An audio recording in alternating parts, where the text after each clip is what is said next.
Irmãos queridos, eu convido vocês para abrirem comigo a Bíblia, no Evangelho de Cristo, conforme o relato de Mateus, capítulo 19. Mateus 19.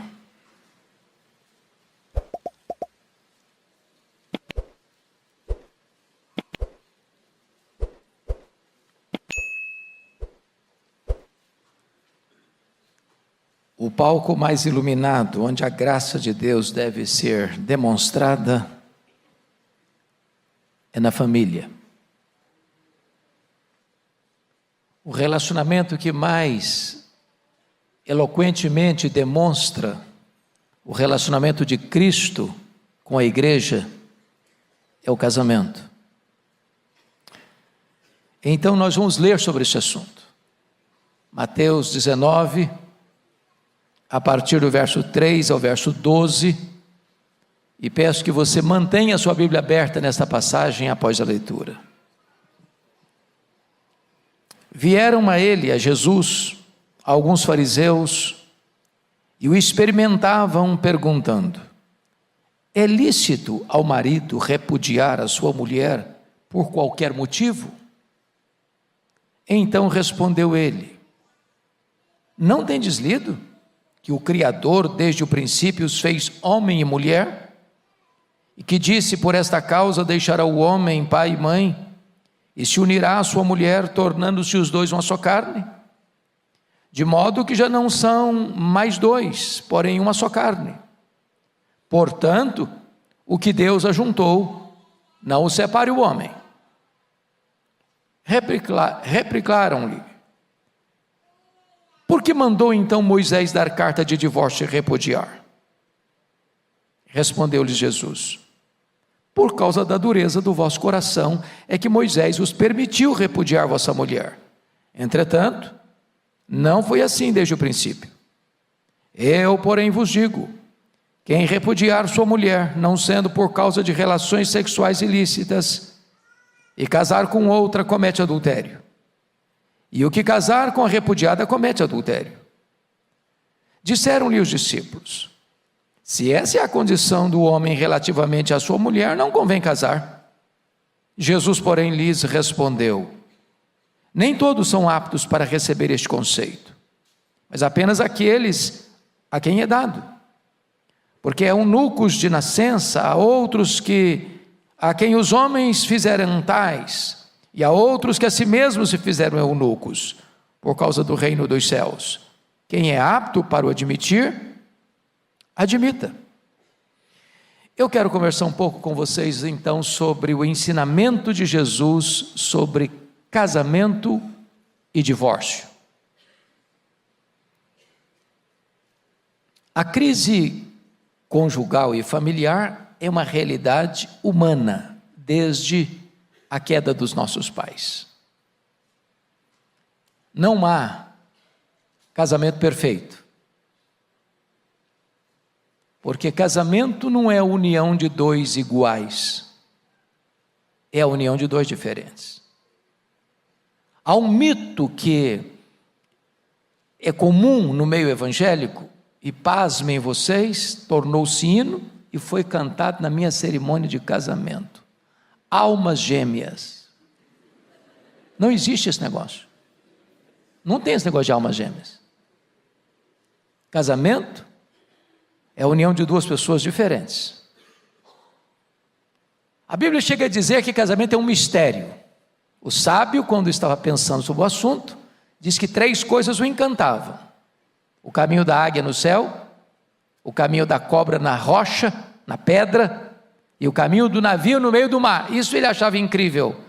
Mas havia uma 4ª coisa que ele não entendia. Era para além da compreensão dele. Era o caminho de um homem com a donzela. Era o casamento. Então, se você está enfrentando uma luta no casamento, fique tranquilo, que você não é exceção da humanidade.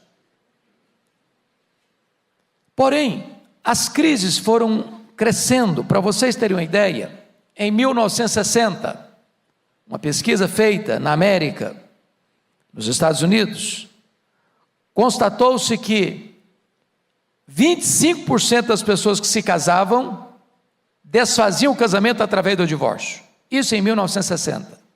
Hoje, cerca de 50% das pessoas que se casam jurando amor no altar, terminam o casamento nas barras de um tribunal, feridas e machucadas. Em 2003, portanto, há 19 anos, aqui no Brasil, numa pesquisa feita, constatou que, na terceira idade, o índice de divórcio havia crescido dentro de 10 anos, 51%. Em outras palavras, não tem fase segura no casamento. Eu conheci um fato, pastor Erival, de um casal que celebrou as bodas de ouro, uma festa de arromba. No dia seguinte, a velhinha arrumou as malas e rachou fora de casa.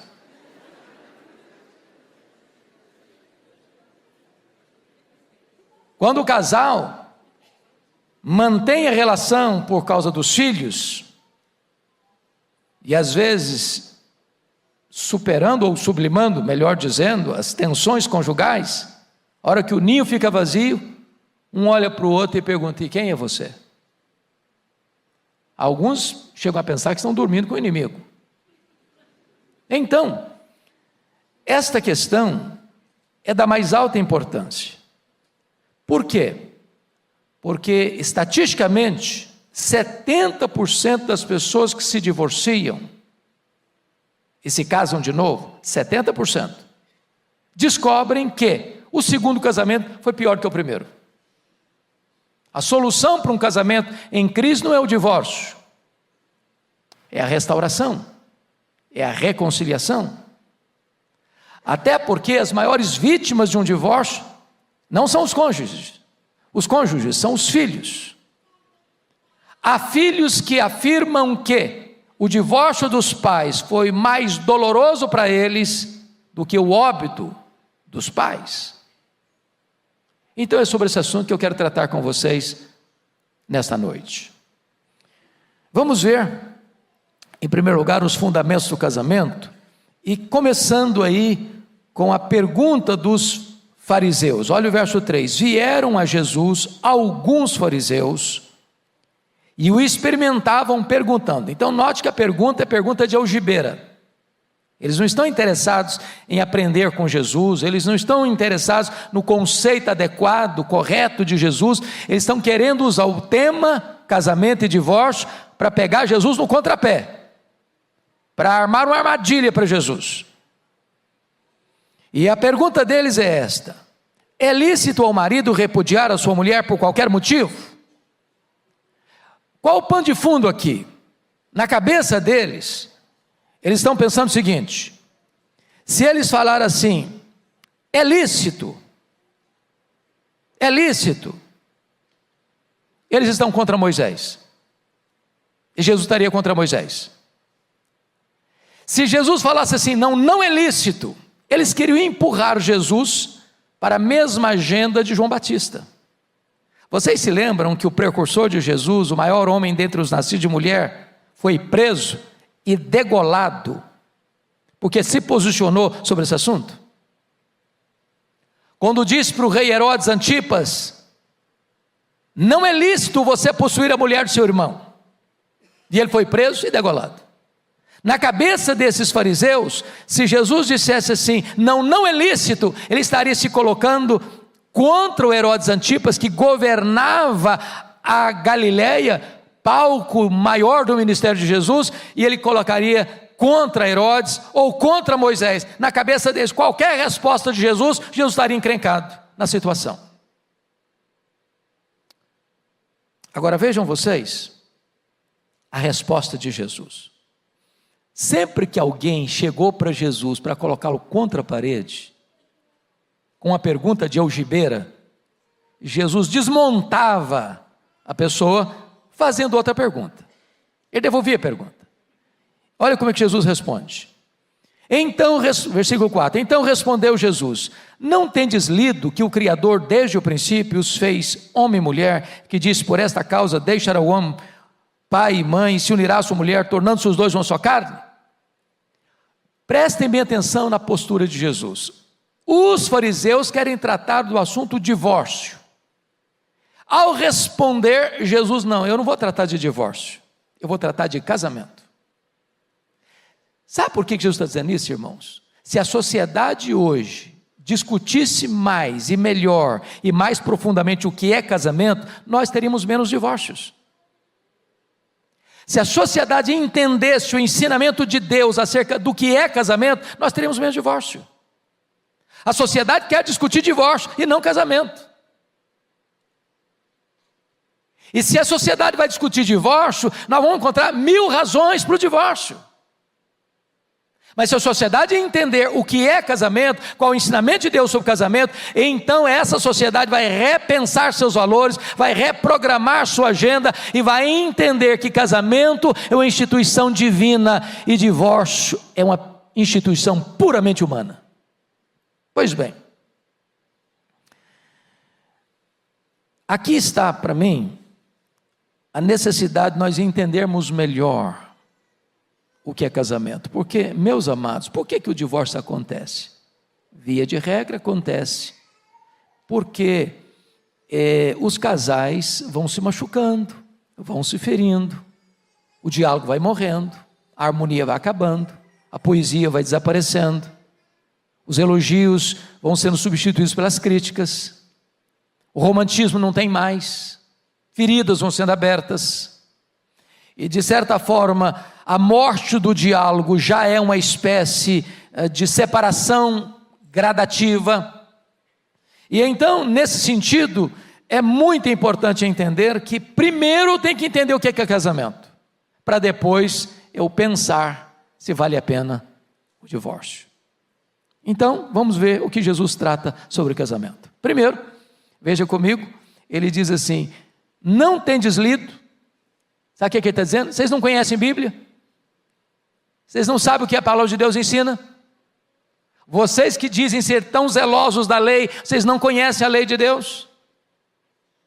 E quando Jesus fala de Bíblia, Jesus os leva de volta lá para a criação, lá para o preceito inicial.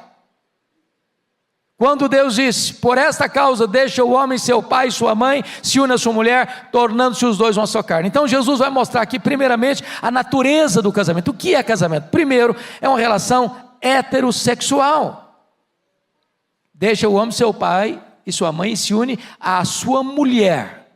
Então casamento, pela orientação divina, é a relação de um homem com uma mulher, não de um homem com outro homem, nem de uma mulher com uma outra mulher. Deus não fez Adão e Ivo, Deus fez Adão e Eva. A sociedade pode dizer que isso é normal, a sociedade pode aplaudir, a sociedade pode achar que esse é o caminho, mas a eterna palavra de Deus está dizendo que casamento é uma relação heterossexual. Segundo lugar, o casamento à luz das Escrituras, ele é monogâmico. Veja você o verso 5. Deixará o homem pai e mãe e se unirá à sua mulher, não às suas mulheres. Então o preceito da criação, o casamento é monogâmico. De tal maneira que a poligamia está fora do projeto de Deus. Tanto a poliginia, um homem ter mais de uma mulher, quanto a poliandria, uma mulher ter mais de um homem, está fora do projeto de Deus. Mas me permita explicar um pouquinho melhor isso aqui. Nós temos autores, inclusive chamados evangélicos, que defendem a poligamia com base numa leitura exemplarista. Por exemplo, a pergunta deles: Abraão teve mais de uma mulher? Teve. Ele era um homem de Deus? Era. Bom, então eu posso ter mais de uma mulher e ser um homem de Deus. Jacó teve mais de uma mulher? Teve. Ele era um homem de Deus? Era. Então eu posso ter mais de uma mulher e ser um homem de Deus. Davi teve mais de uma mulher? Teve. Ele era um homem de Deus? Ele era o homem segundo o coração de Deus. Então eu posso ser um homem segundo o coração de Deus e ter várias mulheres. Salomão era um homem de Deus? Era. Ele teve mais de uma mulher? Bom, ele teve 1000. Pensa num problema. Pensa em 1000 sogras. Pensa em alguns milhares de cunhados. Bom, se o Salomão era homem de Deus e teve 1000, eu posso também, não chego tanto, mas posso ter bastante e ainda ser homem de Deus. Leitura errada. Essa não é a leitura que nós fazemos da Bíblia. A leitura que nós fazemos da Bíblia não é a exemplarista, é a preceitual. E eu explico. Quando Deus instituiu o casamento, como é que Deus o instituiu? Casamento monogâmico. Deixa o homem, seu pai e sua mãe, se une à sua mulher, tornando-se os dois uma só carne.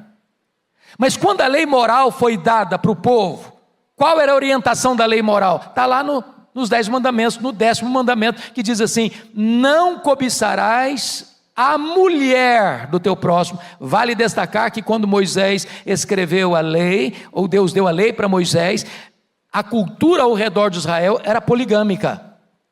Mas o preceito ético da lei é monogamia. Não cobiçarás a mulher do teu próximo. E com respeito à nova aliança, qual é a instrução? Perguntaram para Jesus. E Jesus vai responder de que maneira? Vamos voltar lá na origem? Vamos voltar lá na criação? Vamos voltar lá na instituição do casamento? E Jesus ratifica a monogamia. Portanto, o casamento é monogâmico. Monogâmico. Terceiro lugar, qual a natureza do casamento? Ele é monossomático. Veja você, tornando-se os dois uma só carne. Isso significa, irmãos, que a relação da intimidade sexual, que é proibida por Deus antes do casamento, que é proibida por Deus fora do casamento, é uma ordenança divina no casamento. As pessoas às vezes usam de brincadeiras ou de imagens distorcidas para confundir no imaginário popular a questão sexual, dizendo que a queda dos nossos pais foi porque eles comeram fruto proibido. E o fruto proibido até é uma maçã, e a maçã é um símbolo do sexo, então os nossos pais caíram porque praticaram sexo no Éden. Mentira! Mentira! A Bíblia não fala que o fruto proibido é a maçã, com certeza não era. A Bíblia não diz que o sexo foi um pecado, não, Deus ordenou o sexo antes da queda. Antes da queda. O sexo entre marido e mulher não é pecado, é uma ordenança divina. Então não é verdade que o sexo é sujo, que o sexo é pecaminoso, que o sexo é uma coisa ruim. Não, o sexo é bom, é santo, é lindo, é maravilhoso, é deleitoso, e Deus o ordena dentro do contexto do matrimônio. Hebreus 13:4 diz: digno de honra entre todos é o matrimônio e o leito sem mácula. Então essa é a natureza do casamento, conforme o Senhor Jesus vai estabelecendo para nós. Mas veja você, em quarto lugar, que o casamento é indissolúvel. Essa palavra dá urticária em muita gente. Parece um negócio muito radical. Mas olha o que Jesus disse no versículo 6.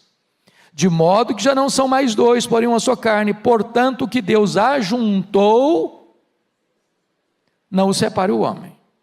Mas tem gente que tenta dar uma de esperto e diz: pastor, está escrito aqui o que Deus ajuntou, mas deixa eu dizer para o senhor, o meu casamento foi Deus que ajuntou, não. Eu casei, desculpe da expressão, quando se amarrava cachorro com linguiça, eu não sabia de nada não. Fui inocente para o altar, fui como ovelha para o matadouro. Aliás, quando eu me casei na rebeldia, meu pai e minha mãe não queriam, eu me casei assim mesmo. Deus não estava nesse negócio não.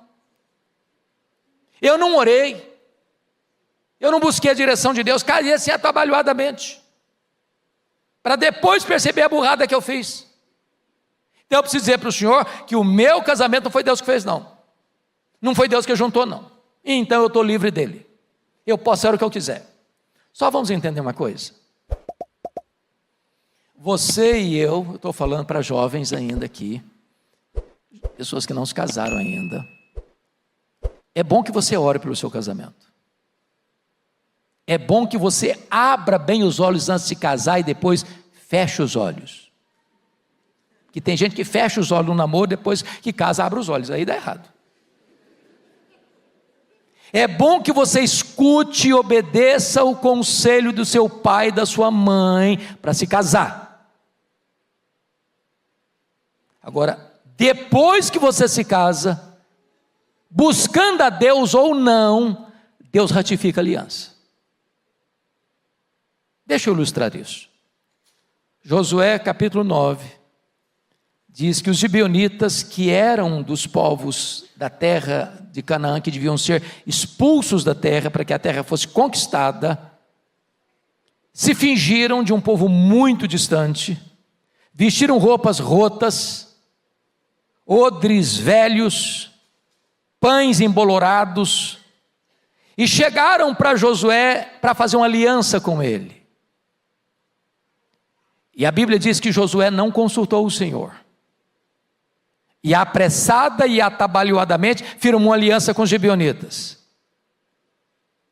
E diz a Bíblia que quando firmou com eles uma aliança, Josué não pôde mais romper aquela aliança depois que descobriu a verdade. Josué teve que defender aqueles que deveria vencê-los, triunfar sobre eles. E mais, 300 anos depois, esta aliança foi quebrada. No reinado de Saul, o juízo de Deus veio sobre toda a nação de Israel, porque uma aliança feita há 300 anos foi agora violada e quebrada, e as consequências vieram sobre a nação. Permita dizer isso: casamento não é uma instituição religiosa, uma instituição civil. Se duas pessoas que dizem eu não creio em Deus, ou se duas pessoas disserem eu sou satanista, se duas pessoas disserem não, eu sou místico, eu sou agnóstico, se casarem, esta aliança é ratificada, e ratificada por Deus, que a instituição do casamento é divina. Portanto, o que Deus ajuntou, não o separe o homem. Sabe o que o texto está querendo dizer? Você pode até ir a um advogado, você pode depois ir a um juiz, depois você pode pegar uma certidão de divórcio num cartório, os papéis podem estar bonitinhos. O que o texto está querendo dizer e que Jesus está dizendo é que nenhum homem, seja o pastor, seja o conselheiro, seja o advogado, seja o juiz, seja o tabelião, tem competência para desfazer o que Deus fez. Está desfeito na terra, mas não está desfeito no céu.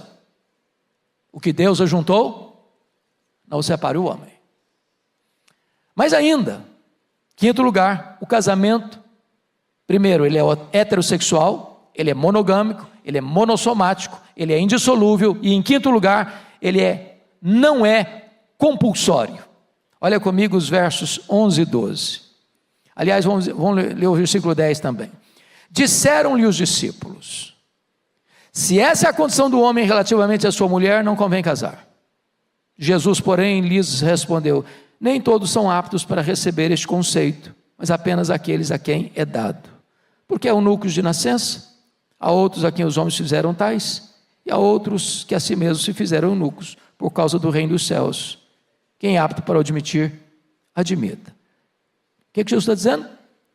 Tem pessoas que são eunucas de nascimento, elas não têm nenhuma disposição para o casamento. Há pessoas que são feitas eunucas, desculpem da expressão clara, são castradas. Não são aptas para o casamento. Há outras pessoas que, por causa do reino de Deus, optam pelo celibato, por não se casarem. Talvez é o exemplo do apóstolo Paulo. Agora, notem vocês que o celibato nunca é ou nunca deva ser compulsório, porque está em 1 Coríntios 7, 9 assim: caso, pois, não se dominem, que se casem, porque é melhor casar do que viver abrasado.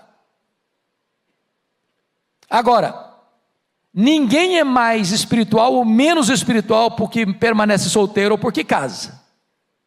Há pessoas de Deus que optam por não se casar, e há pessoas de Deus que optam por se casar. O normal é casar, a exceção é ficar no celibato, mas não é compulsório.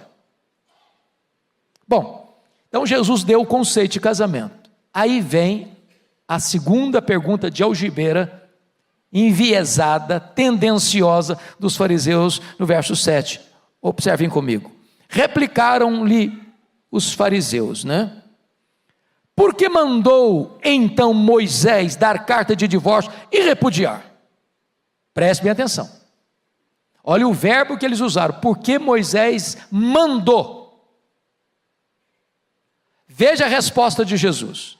No verso 8, respondeu-lhe Jesus, por causa da dureza do vosso coração, é que Moisés vos permitiu repudiar vossa mulher. Entretanto, não foi assim desde o princípio. Vamos entender algumas coisas aqui. Existe na língua portuguesa diferença entre ordenou e permitiu. Tem diferença na língua portuguesa? É óbvio que tem. O que Jesus está dizendo para esses fariseus é o seguinte: vocês não leram direito Moisés, vocês não entenderam Moisés. Moisés nunca mandou divorciar. Moisés permitiu. E permitiu por quê? Por causa da dureza do coração. E a pergunta é: o que é dureza de coração? Aqui que está o ponto-chave. A incapacidade de resolver tensões, a incapacidade de resolver conflitos, a incapacidade de superar diferenças, a incapacidade de perdoar um ao outro. Irmãos, por que tantos divórcios acontecem? É porque o coração está duro, porque há egoísmo, que cada um só olha o seu lado, porque não há disposição de olhar o outro ângulo, olhar na perspectiva do outro, porque não há tolerância, porque não há paciência, porque não há amor. O amor é paciente, o amor não arde ciúmes, o amor não se ufana, não se ensoberbece, o amor não se conduz inconvenientemente, o amor não se alegra com injustiça, o amor se regozija com a verdade, o amor tudo sofre, tudo crê, tudo espera, tudo suporta, o amor jamais acaba. Se os casais entendessem melhor o que é casamento, nós teríamos uma redução drástica do número de divórcios, nós teríamos famílias saudáveis, nós teríamos filhos saudáveis, nós teríamos futuras gerações saudáveis. Mas o Senhor Jesus vai mais além e diz o seguinte: entretanto, não foi assim desde o princípio. Sabe o que Jesus está querendo dizer? Deus instituiu o casamento, Deus não instituiu o divórcio. Deus permite o divórcio por causa da dureza do coração, mas não é propósito de Deus, nunca foi propósito de Deus, jamais será propósito de Deus. Aliás, Deus odeia o divórcio, diz as Escrituras. Então, Jesus vai trazer, no verso 9, uma orientação muito importante. Eu, porém, vos digo: quem repudiar sua mulher, não sendo por causa de relações sexuais ilícitas, e casar com outra, comete adultério. E o que casar com a repudiada, comete adultério. Veja que a pergunta deles no verso 3 é se é lícito ao marido repudiar a sua mulher por qualquer motivo. Está aqui a mesma pergunta da serpente com a Eva. É assim que Deus disse: não comereis de toda a árvore do jardim? É lícito repudiar a mulher por qualquer motivo? Abriu o leque demais. Por que estão fazendo essa pergunta? Porque havia duas escolas rabínicas naquela época: a escola do rabino Shammai e a escola do rabino Hillel. O rabino Shammai era um rabino conservador, tradicional, que diz o seguinte: não pode divorciar por qualquer motivo, tem que ser por questões de relações sexuais ilícitas. Aí o Hillel, que era um teólogo, um rabino liberal, progressista, não, o marido pode divorciar da mulher por qualquer motivo. Se ela falou mais alto com ele, ele não gostou; se ela queimou a refeição do almoço e ele não gostou; se ela tomou atitude diante dos amigos que ele não agradou, ele divorcia, pode divorciar. O que eles estão perguntando a Jesus é em que escola o senhor joga? Qual é o seu líder, o seu guru espiritual? É o Hillel ou é o Shammai? Que escola o senhor defende? E Jesus está mostrando aqui que aquilo que eles queriam que fosse aberto, Jesus funila o seguinte, no versículo 9: eu, porém, vos digo, qualquer que repudiar sua mulher, não sendo por relações sexuais ilícitas, e casar com outra, comete adultério. Vamos entender isso aqui, meus amados irmãos, que Jesus está limitando, trazendo uma cláusula exceptiva, uma cláusula de exceção para um divórcio: a infidelidade conjugal. Agora entendamos uma coisa, tem muita gente que diz assim: bom, se houve infidelidade conjugal, então o casamento tem que acabar. Não tem que acabar. Mesmo quando haja um acidente de percurso, mesmo quando alguém comete um deslize grave, o perdão é melhor do que o divórcio.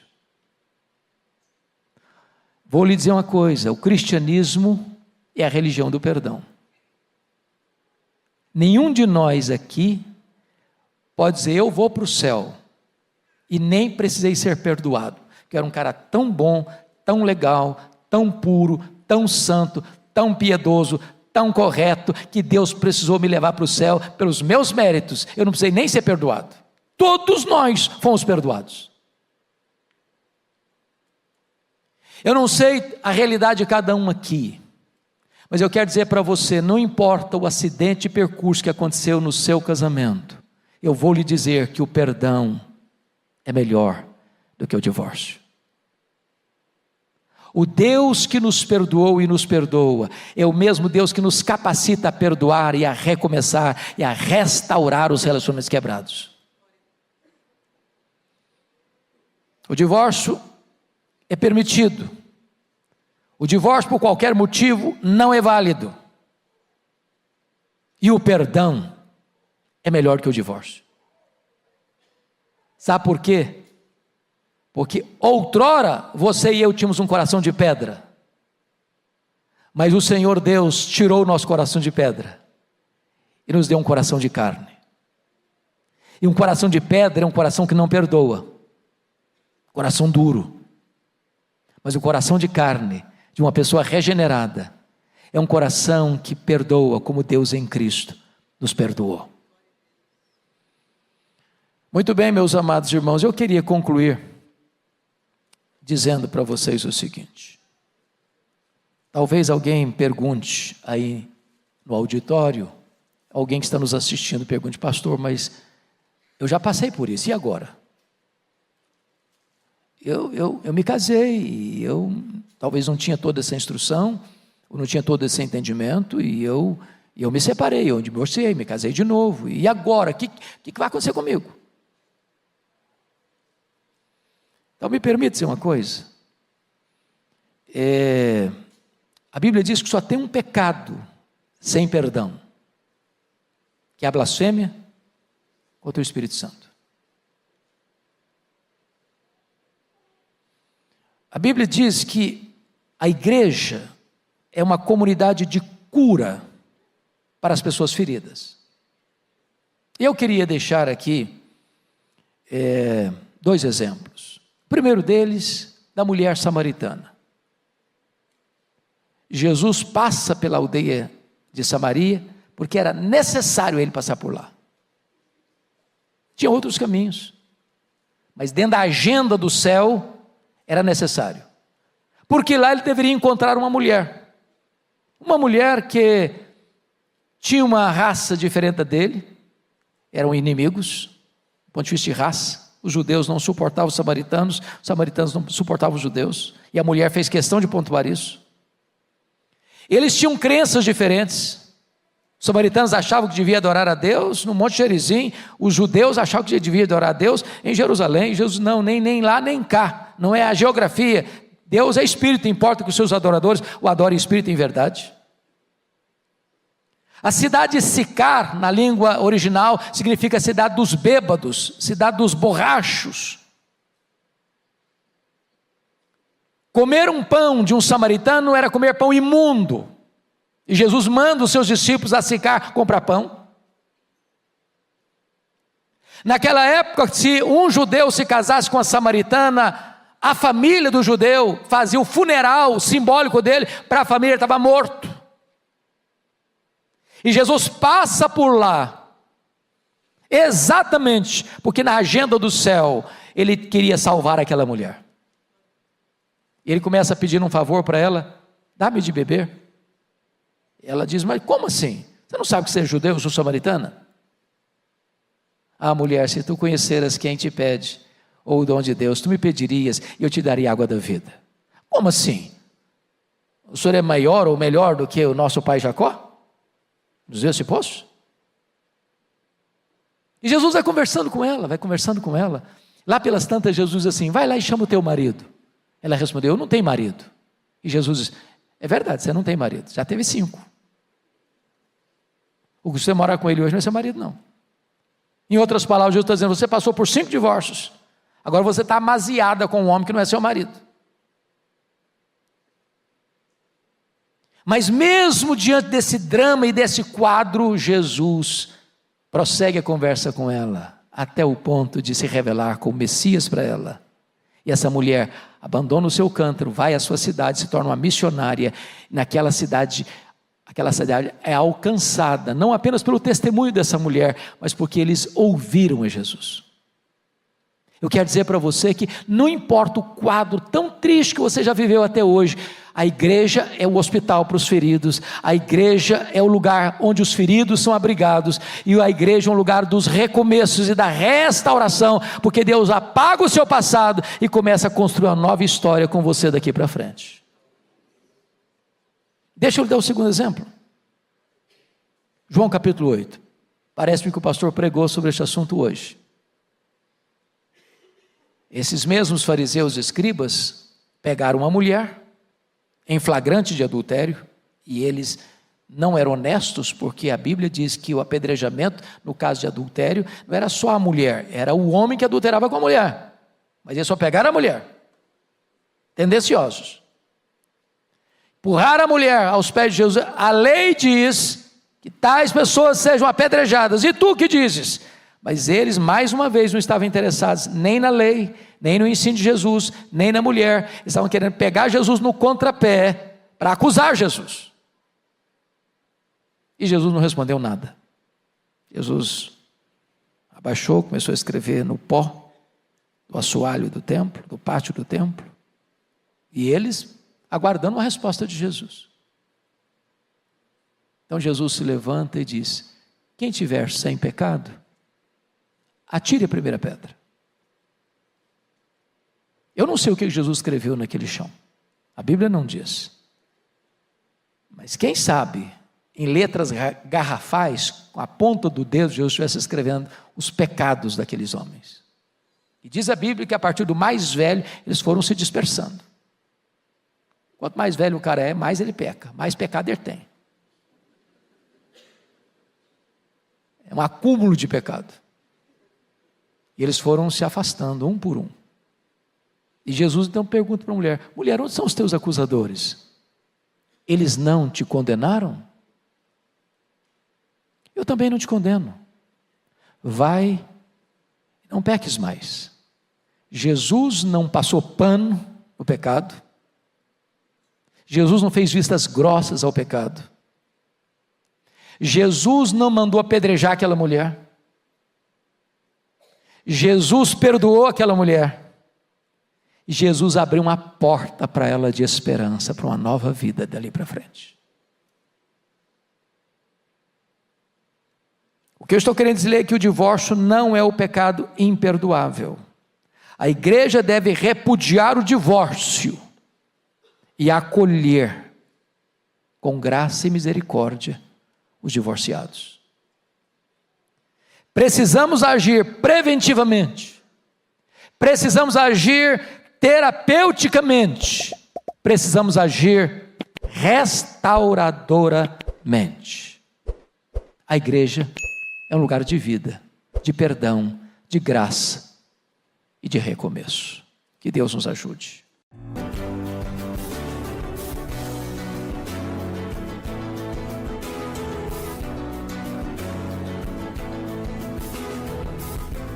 Palavra da Verdade, com Hernandes Dias Lopes. Palavra da Verdade, com Hernandes Dias Lopes. E o texto que eu quero repartir com vocês é por demais conhecido, que é 2 Timóteo 4. 2 Timóteo capítulo 4.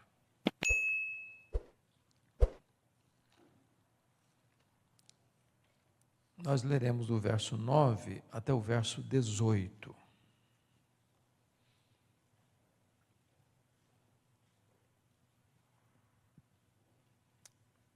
Paulo está escrevendo essa carta para Timóteo, da sua segunda prisão em Roma. Ele está preso não mais numa casa alugada, como foi o caso da primeira prisão, mas ele está preso na chamada masmorra mamertina, que era um lugar insalubre, frio, úmido, de onde, via de regra, as pessoas saíam leprosas ou saíam para o martírio. Então, esta é a última carta, o capítulo 4, são as últimas palavras escritas por Paulo antes do seu martírio. Daí, o tom carregado de emoção, ele carrega as tintas em expressar as turbulências da sua alma, as dores do seu coração, no final da sua vida, enviando recomendações, orientações ao jovem Timóteo, que estava na liderança de uma das maiores igrejas do Novo Testamento, suplantando inclusive a igreja de Jerusalém e de Antioquia da Síria, que é a igreja de Éfeso. E Timóteo tinha características assim muito peculiares. Ele era jovem, ele era doente, ele era tímido. E naquele tempo a igreja estava passando por grandes riscos, não só da perseguição romana, mas também risco de invasão de falsos apóstolos que estavam perturbando a igreja. Então, ele escreve essas palavras, abrindo o coração e partilhando princípios. E a partir do verso 9 ele diz assim: procura vir ter comigo depressa, porque Demas, tendo amado o presente século, me abandonou e se foi para Tessalônica. Crescente foi para a Galácia, Tito para a Dalmácia, somente Lucas está comigo. Toma contigo Marcos e traze-o, pois me é útil para o ministério. Quanto a Tíquico, mandei-o até Éfeso. Quando vieres, traz a capa que deixei em Trode, na casa de Carpo, bem como os livros, especialmente os pergaminhos. Alexandre, o latoeiro, causou-me muitos males. O Senhor lhe dará paga segundo as suas obras. Tu guarda-te também dele, porque resistiu fortemente às nossas palavras. Na minha primeira defesa, ninguém foi a meu favor, antes todos me abandonaram. Que isso não lhe seja posto em conta. Mas o Senhor me assistiu e me revestiu de forças para que, por meu intermédio, a pregação fosse plenamente cumprida e todos os gentios ouvissem, e fui libertado da boca do leão. O Senhor me livrará também de toda obra maligna e me levará salvo para o seu reino celestial. A Ele glória pelos séculos dos séculos. Amém. Bom, eu acho que não há nenhuma necessidade de reenfatizar aquilo que tem sido ênfase, de que Paulo certamente foi o grande missionário, o maior missionário da história do cristianismo. Ele foi certamente o maior líder do cristianismo no Ocidente. Ele foi o grande teólogo, ele foi o maior plantador de igrejas da história do cristianismo. Ele foi o maior escritor do Novo Testamento. Dos 27 livros, ele escreveu 13. E Paulo, depois da sua conversão no caminho de Damasco, passa por um período longo de treinamento, em torno de uns 14 anos, até Deus usá-lo de maneira plena. E então ele faz 3 viagens missionárias. A primeira delas na Galácia do Sul, a segunda delas na província da Macedônia e da Caia, e a terceira viagem na província da Ásia Menor, especificamente na cidade de Éfeso. Ele estava indo então levar uma oferta para a igreja de Jerusalém, para os pobres da Judéia, de Éfeso para Jerusalém, foi preso, foi transferido para Cesareia Marítima, o quartel-general de Roma, em Israel, onde ficou 2 anos, sendo acusado, sob a égide dos governadores Félix e Festo, e em virtude de eles tramarem contra ele, o Sinédrio tentando cooptar o governador Festo, para enviá-lo para Jerusalém, para ser julgado no Sinédrio, querendo matá-lo na estrada, ele opta por ser julgado em Roma, e então ele enfrenta um naufrágio na viagem e chega em Roma, preso, algemado, na primeira prisão. Essa primeira prisão ocorreu nos anos 61, 62. Ele saiu dessa prisão, não para se aposentar, mas para fazer a 4ª viagem missionária. Embora o Novo Testamento não registre isso como 4ª viagem missionária. Mas ele deixou Tito em Creta, deixou Timóteo em Éfeso, passou por Nicópolis, muito provavelmente chegou à Espanha. E nesse interregno da primeira para a segunda prisão, acontece uma tragédia no Império. A cidade de Roma é criminosamente incendiada no dia 17 de julho de 64. E então, quando o incêndio termina, no dia 24 de julho daquele ano, aquele crime horrendo, bárbaro, é colocado no colo dos cristãos. E Paulo era o grande líder dos cristãos. E ele começa a ser vigiado, procurado, caçado, até que botam a mão nele, talvez em Trode, na casa de Carpo. E ele agora é levado para essa masmorra mamertina. Na primeira prisão, ele foi preso como um apóstolo, como um pregador do Evangelho. Quem estava por trás, orquestrando contra ele, eram os seus irmãos, os judeus. Mas agora, quem está por trás, tramando a sua segunda prisão, é a máquina pesada do Império Romano. E ele não é preso mais como um apóstolo, ele é preso como um criminoso. E isso faz uma diferença imensa. Então, eu gostaria que vocês parassem para pensar comigo, nesse contexto, antes de entrar na exposição do texto. Os efeitos colaterais dessa segunda prisão, que aconteceu em 66, 67. O que aconteceu na alma dele? O que aconteceu ao redor dele, ao ser preso pela segunda vez? Então ele vai repartir conosco aqui na carta alguns pontos. Primeiro, confira aí o capítulo 2, verso 9, quando ele diz para Timóteo: Timóteo, pelo Evangelho, eu estou sofrendo até algemas como malfeitor. Só quero que você pense um pouquinho comigo nisso aqui. Como há aqui um assassinato de reputação. Há aqui um líder, que é o mais importante líder do cristianismo, tendo sua honra maculada, tendo seu nome arrastado na lama, tendo a desconstrução do seu testemunho. Agora pense comigo no que significa. É como jogar um saco de penas do alto de uma montanha, não se recolhe tudo mais. Ele não tem condições de fazer uma defesa da sua própria reputação, ele está preso. Enquanto o seu nome está na boca do povo, os fake news se espalham.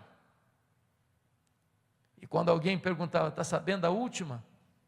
Aquele poderoso apóstolo, aquele famoso pregador, é um bandido, é um criminoso, é um malfeitor. Estava por trás do incêndio de Roma, está preso. O sistema inverteu as coisas. O sistema colocou na prisão e colocou uma acusação pesada contra ele como malfeitor. Mas notem comigo ainda, capítulo 1, versículo 15, que ele vai trazer um outro efeito colateral da sua prisão. Versículo 15 diz assim: estais ciente, Timóteo, de que todos os da Ásia me abandonaram.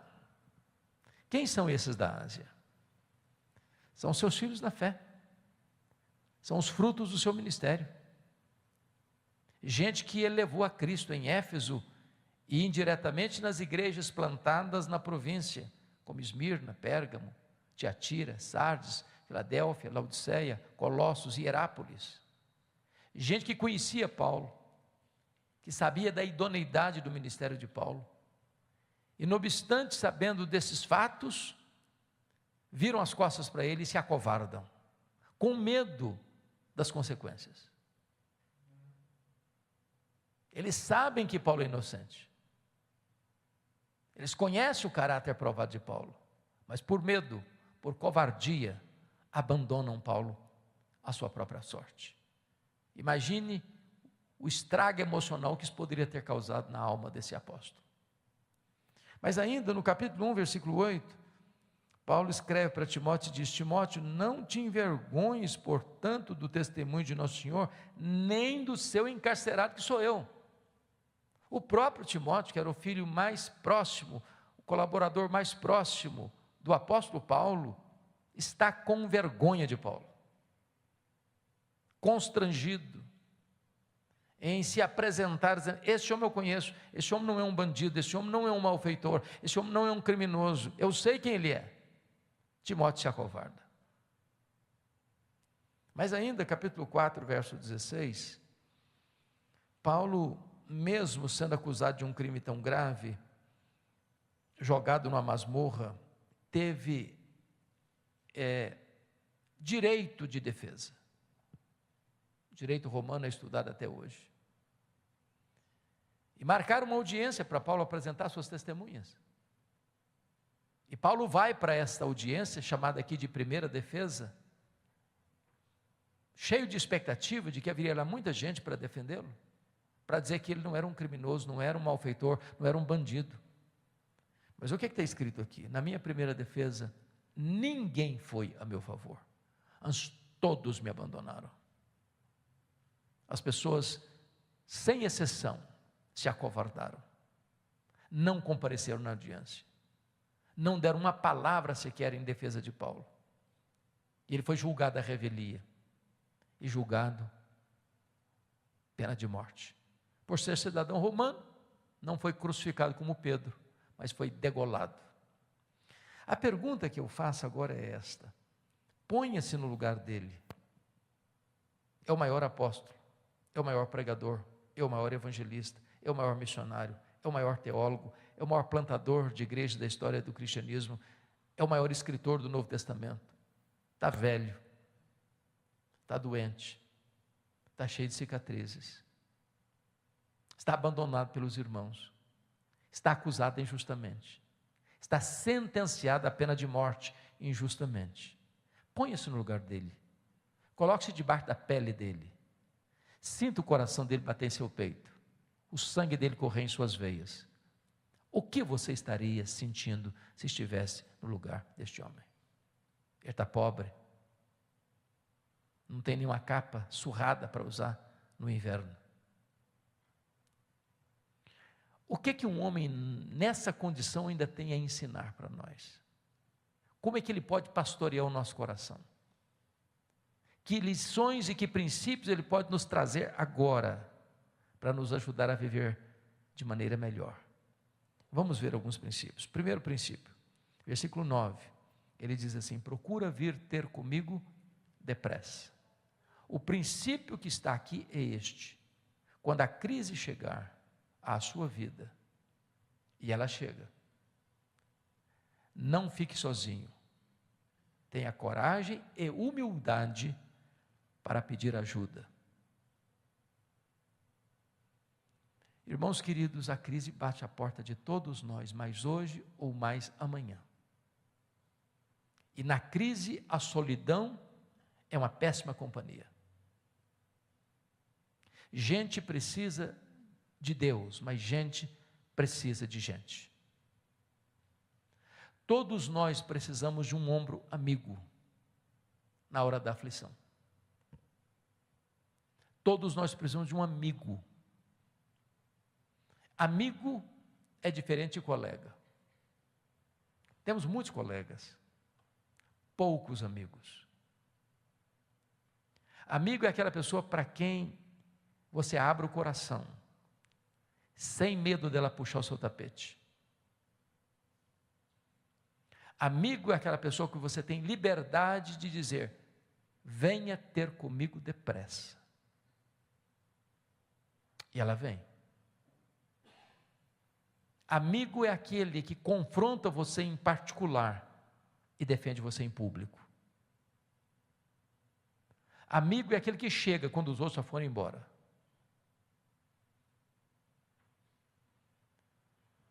Talvez nós, na posição de liderança, seja pastoral, seja de outro tipo de liderança, da igreja ou fora da igreja, lidamos com multidão, mas vivemos na solidão. Uma das coisas que mais me chocam na atualidade é a quantidade de pastores, por exemplo, que têm cometido suicídio. E a pergunta é: meu Deus, por que ele não encontrou um amigo para abrir o coração, para pedir ajuda? Então, por favor, não fique sozinho. Mas para ter amigos, é preciso ser amigo. Porque se você não fizer amigos, você não vai ter amigos. Alguém que caminhe com você, que chore com você, que se alegre com você. É mais fácil, na verdade, até chorar com os que choram do que se alegrar com os que se alegram. Tem muita gente no ministério competindo uns com os outros, em vez de cooperar uns com os outros. Mas o princípio primeiro aqui é este: se a crise chegar, peça ajuda. Não fique sozinho. Segundo princípio, está aí no versículo 10. Porque Demas, tendo amado o presente século, me abandonou e se foi para Tessalônica. O princípio é este: quando alguém na jornada da vida decepcionar você, não faça registros de mágoas. Põe o pé na estrada e continue caminhando. O que eu vou lhe dizer agora não é se, é quando. As pessoas vão nos decepcionar. E nós vamos decepcionar as pessoas.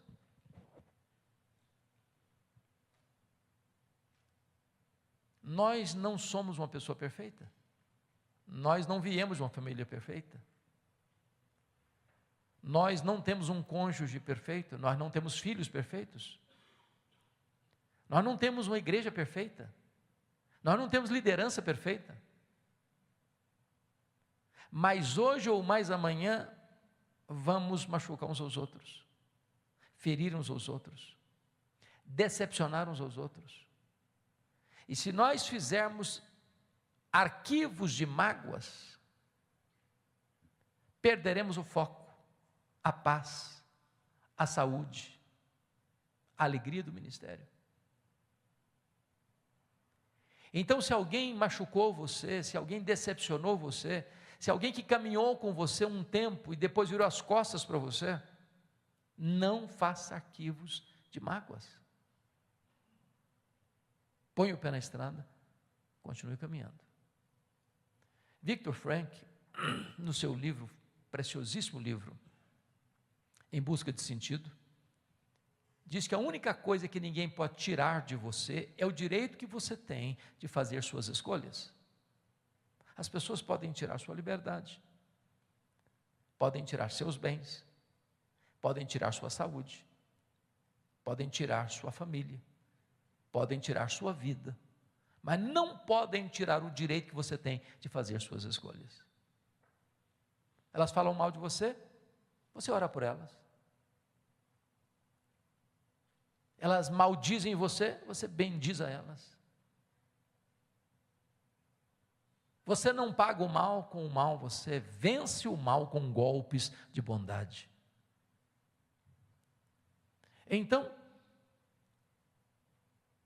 talvez na liderança, o que mais se escuta não são as dores do ministério com o trabalho do ministério, mas são as dores do ministério resultantes dos conflitos na liderança.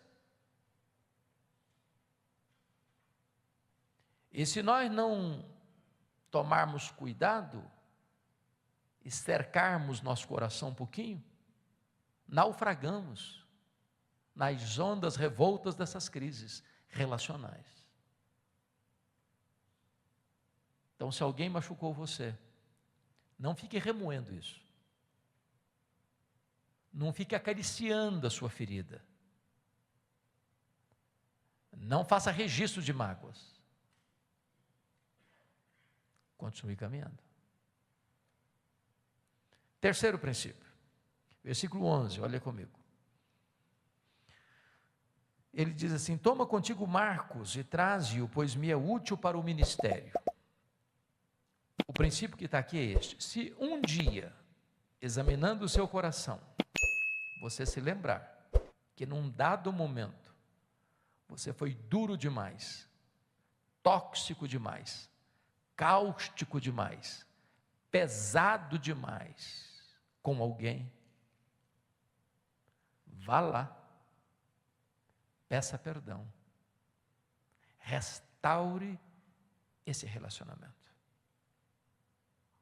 Para eu entender o versículo 11, eu preciso compreender mais dois textos da Bíblia. O primeiro deles é Atos 13:13. Esse Marcos aqui era o João Marcos, primo do Barnabé, que foi auxiliar dos dois missionários, Barnabé e Saulo, depois Paulo e Barnabé, na primeira viagem. Lá em Perge da Panfilha, ele abandona os dois missionários e retorna para a casa da sua mãe, em Jerusalém. O segundo texto que eu preciso entender para interpretar esse aqui, é Atos 15, 36 a 41. Depois do concílio de Jerusalém, Paulo procura o Barnabé para voltarem para a segunda viagem, visitando as igrejas que eles haviam plantado, na Galácia do Sul. E Barnabé diz a Paulo: sim, Paulo, vamos, mas eu estou com vontade de levar o meu primo, vontade de levar o Marcos comigo, conosco. Paulo respondeu: eu não acho justo levarmos aquele que desde perto da Panfilha nos abandonou. O texto de Lucas está resumido, laconicamente resumido, muito resumido, e não há nenhum viés de emoção. Porém, há uma informação. Houve tal desavença entre Paulo e Barnabé por causa do Marcos, que os dois líderes não caminharam juntos mais. Agora, pense comigo. Para ter tal desavença é porque o pau quebrou, não é verdade? O pau quebrou. E às vezes, meus irmãos, o pau quebra ao redor de uma mesa de liderança. Às vezes, gente de Deus entra na carne também. E machuca demais uns aos outros. Então eu vou parafrasear a conversa. Eu acho que foi mais ou menos o seguinte. Paulo chega todo animado para o Barnabé e diz: Barnabé, que bênção foi o concílio de Jerusalém. Que bênção a correção de rota teológica da igreja. Agora podemos ir para o campo missionário. Estou empolgadíssimo, Barnabé. Barnabé, eu também estou, Paulo. Mas deixa eu te falar, Paulo, você está lembrado do meu primo? Mas é claro, né, Barnabé, que eu estou lembrado do Marcos. Deixa eu te falar, eu estou com vontade de levá-lo com a gente agora de novo. Paulo fechou a cara. Você está de brincadeira, né, Barnabé? Não, Paulo, ele amadureceu. Pois é, comigo ele não vai não. Mas deixa eu te falar, ele vai ser uma bênção para nós agora. Comigo ele não vai não, Barnabé. Ô Paulo, deixa eu te falar, você está sendo intransigente. Vamos dar uma chance para o rapaz. Comigo ele não vai, Barnabé, chega. Agora imagine comigo, se não houvesse um Barnabé na vida do Marcos. Você já foi considerado persona não grata alguma vez? Alguém já disse para você: no meu time você não joga? Na minha equipe você não trabalha? Você não serve para fazer parte da minha equipe de liderança? Já se sentiu rejeitado alguma vez?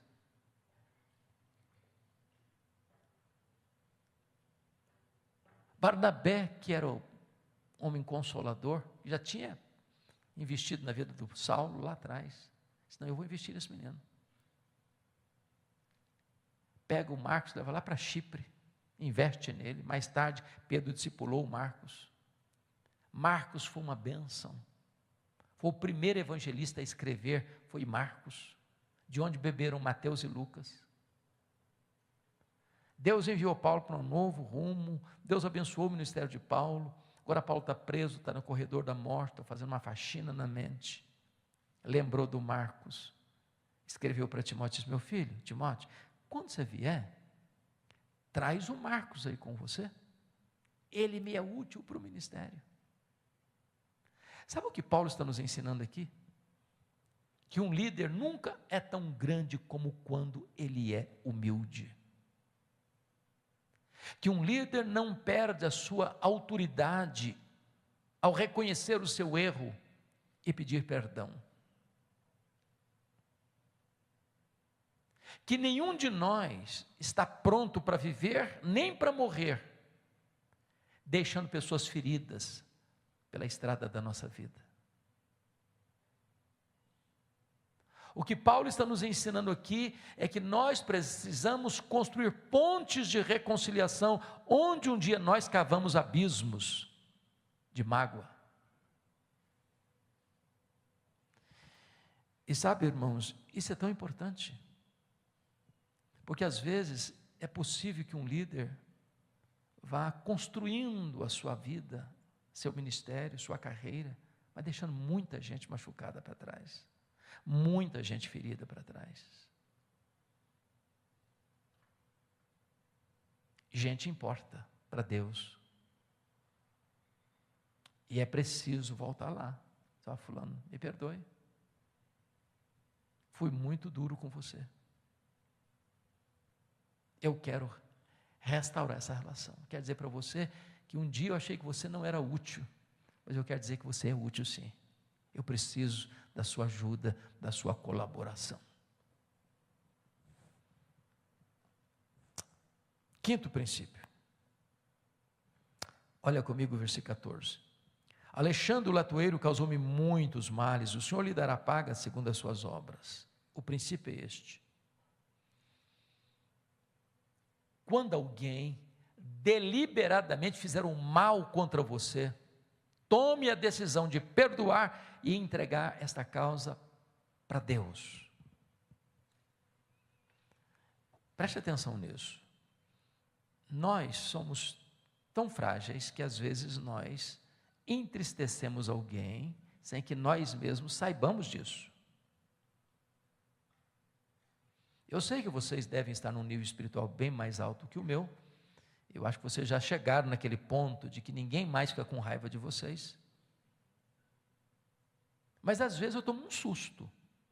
Quando eu chego na igreja, alguém me puxa do lado e diz, eu estou muito chateado com o senhor. Eu falei, o que aconteceu? O senhor não está lembrado? Eu falei, não estou. Aquele dia, eu falei, qual dia? Aquele dia que o senhor chegou, o senhor falou com fulano, com Beltrano, com ciclano, eu estava perto, o senhor não falou comigo.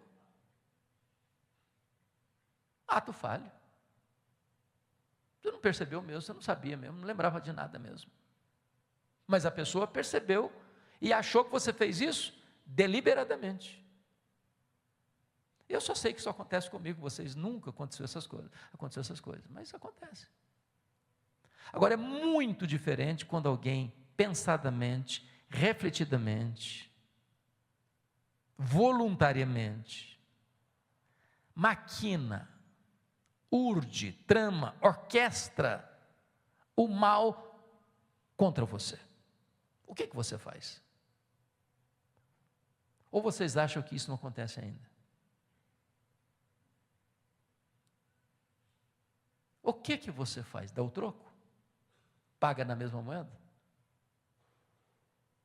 Dente por dente, olho por olho, pé por pé, queimadura por queimadura? Crente não faz essas coisas, ou faz? Pastor, então, jamais age desta forma, ou age? Talvez você nem faça, mas você diz, se não diz na boca, diz no coração, fulano, eu não vou fazer não, mas o seu dia vai chegar, e a hora que o seu dia chegar, a minha vitória vai ter sabor de mel. O nosso papel, irmãos, não é dar o troco. Nós não sabemos fazer isso. O nosso papel é perdoar, entregar para Deus. Toda vez que você tentar dar o troco, você está usurpando um direito exclusivo de Deus. A mim me pertence a vingança, diz o Senhor, eu retribuirei. Perdoa, entrega para Deus. Deus sabe fazer isso. O Senhor lhe dará paga, disse o apóstolo Paulo. Ernesto Onini foi um pastor batista que morreu com mais de 100 anos. E ele escreveu vários livretos, não sei quantos aqui leu algum livreto dele. Mas ele dizia que nas suas andanças pelo Brasil, isso lá na década de 60, 70, o pecado que ele mais encontrou na igreja evangélica brasileira foi o pecado da mágoa.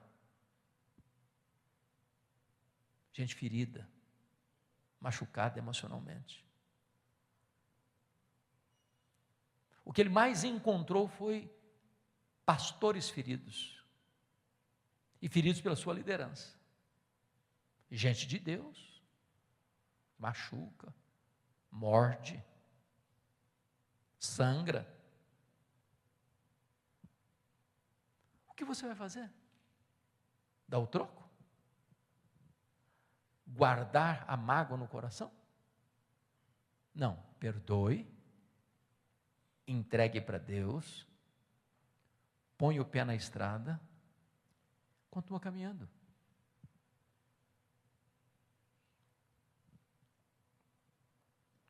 Se você ficar remoendo isso adoece você. Isso machuca mais ainda você. Mas veja outro princípio. Confira comigo aí o versículo de número 21.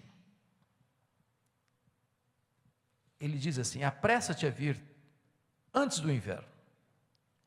Notem que esse apressa-te a vir antes do inverno é um pós-scriptum, já tinha encerrado o assunto no versículo 18. Mas é importantíssimo, por quê? Porque diz no verso 9, procura vir ter comigo depressa. O que é depressa? Eu não sei, depende do contexto. Pode ser um dia, uma semana, um mês, um ano, eu não sei. Então ele está explicando no 21 o que diz no versículo 9. Quando ele diz assim: quando eu falei para você, Timóteo, procura vir ter comigo depressa, eu quis dizer, procura vir antes do inverno. Porque nos 3 meses de inverno não se navegava com segurança. O que ele está dizendo? Se você esperar os 3 meses de inverno passar para você vir, não adianta vir, já terei sido executado. Então qual é o princípio? O princípio é este: há coisas na vida que ou você faz hoje, ou você não vai ter chance nunca mais de fazê-lo. Oportunidades passam. É aquela conversa? É aquele confronto? É aquele aconselhamento? É aquele pedido de perdão? É aquela ajuda financeira? É aquele elogio? É aquela demonstração de amor? Se você não fizer hoje, você corre o risco de sentir a dor do remorso amanhã. Porque oportunidades passam. Querem um exemplo? A cultura brasileira dos nossos funerais. Eu não conheço ninguém que receba mais elogios do que defunto. Você conhece? Fica na cabeceira de um caixão meia hora. É muito elogio. É uma rasgação de seda sem fim. A grande pergunta é se aquela pessoa escutou algum daqueles elogios. Porque um morto não fica emocionado de receber um elogio. Ele não vai levantar do caixão para lhe dar um abraço. E se levantar, você corre também.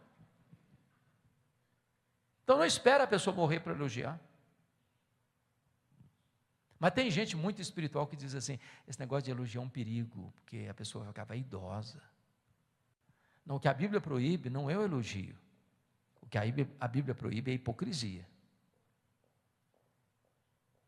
Um elogio certo, na hora certa, é um bálsamo.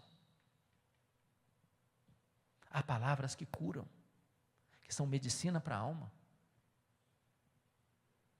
A segunda coisa que me choca dentro da nossa cultura brasileira de funeral é que defunto recebe mais flores do que gente viva. Dá para entender isso? Eu fui num funeral em Vitória, no Espírito Santo, e contei 86 coroas de flores. E eu fiquei do lado olhando, observando, pensando, meu Deus, coitado do defunto.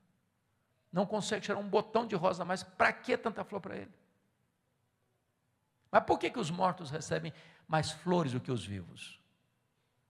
É porque a voz do remorso é maior do que a voz da gratidão.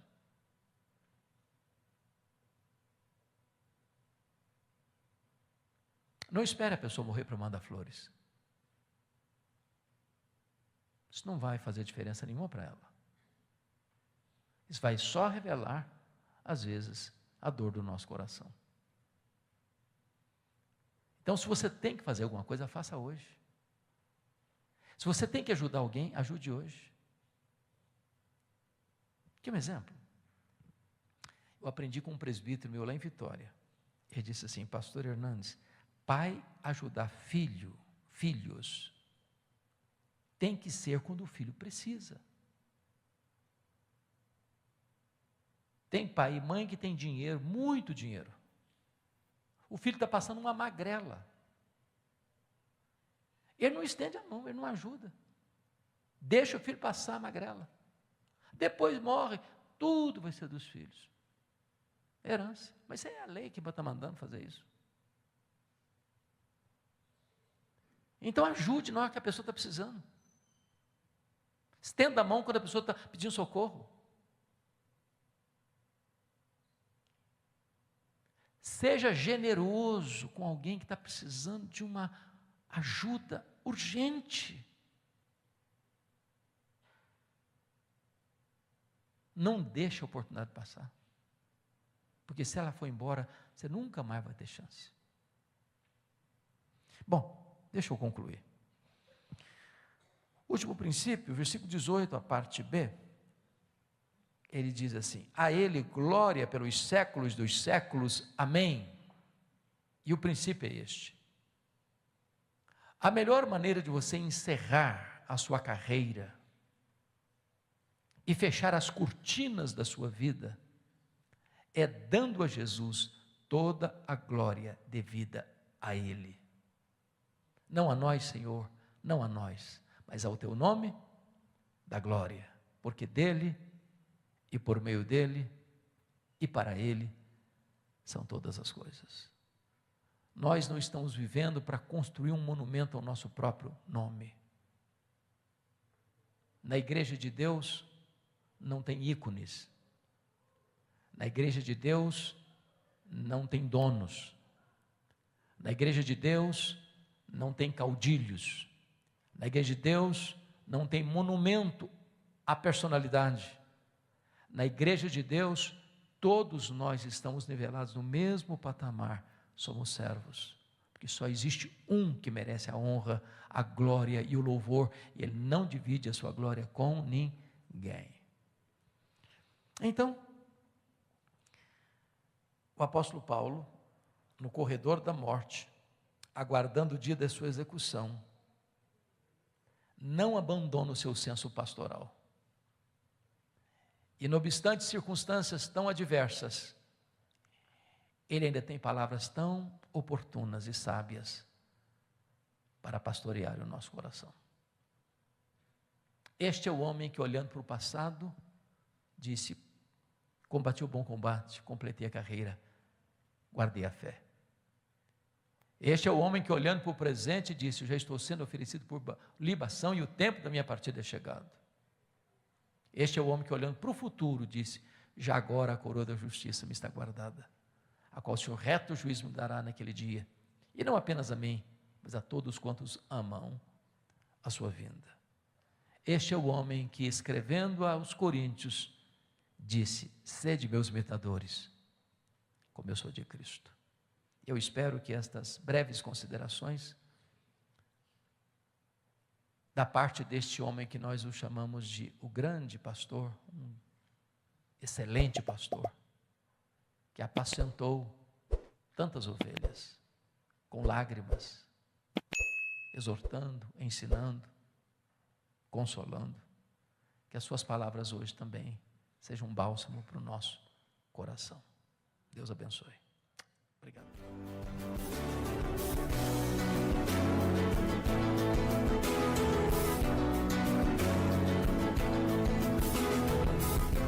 Palavra da Verdade, com Hernandes Dias Lopes.